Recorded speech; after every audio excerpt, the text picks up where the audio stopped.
Born This Way was an album that was musically and emotionally riveting when it was released 10 years ago. Its anniversary celebration, though, hasn't quite lived up to the grandeur of the initial release.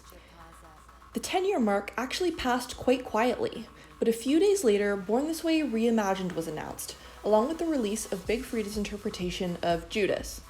Since then, as the singles have trickled in, they haven't made the biggest splash. Today, I'm ranking the tracks from my personal least favorite to favorite and cover my overall thoughts on the project. I'm Katie, and this is my channel where I talk about pop culture in a fun and thoughtful way. If you like this video, please leave a like and a comment, and don't forget to subscribe.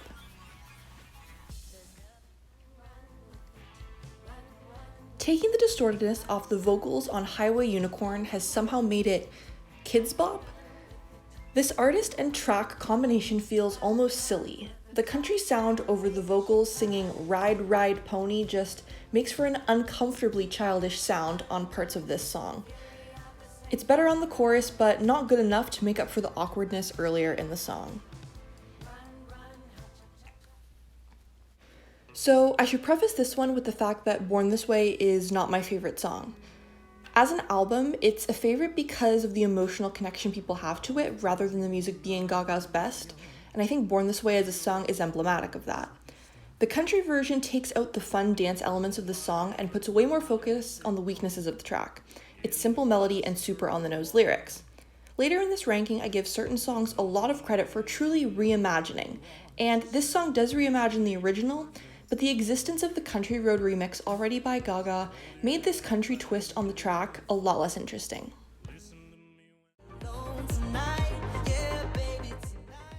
Listening to the opening of The Edge of Glory reimagined for the first time, I was sure it would be one of my favorites. However, this track really loses its spark the more time you spend with it. The original version of The Edge of Glory is so driving and the emotion is potent throughout. While the reimagined version sounds good, it just doesn't have the same impact. By the time you get towards the end of the 4-minute track, it lags. And because this version stays with a dancey sound, it's very hard not to compare, and the original Edge of Glory is a high bar to meet.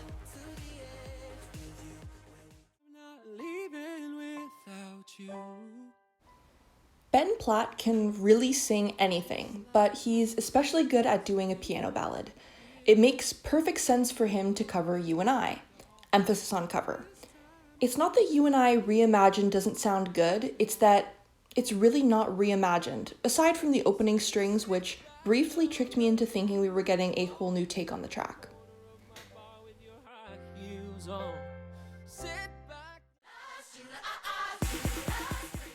Judas is a track that gets top marks for its reimagination value. It's truly a new take on a classic, and quite frankly, that's what's missing from a lot of this remix album.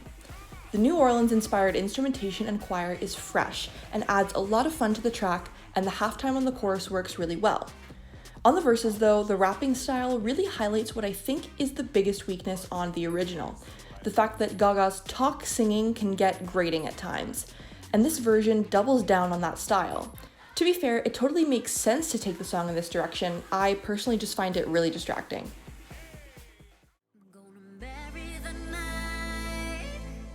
So, remember when I said I thought this album needed more reimagining?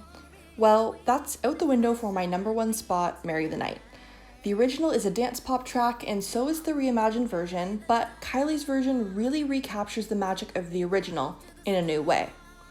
Rather than feeling like a rehash, it reminds me of how much I love the original. The production goes all in on the dance sound and is full of energy. It never lags despite pushing nearly 5 minutes, and perhaps she can make it work because she is Kylie Minogue and knows exactly how to execute a perfect dance pop track. While it's not the most revolutionary interpretation, it is the track that I will continue to go back to.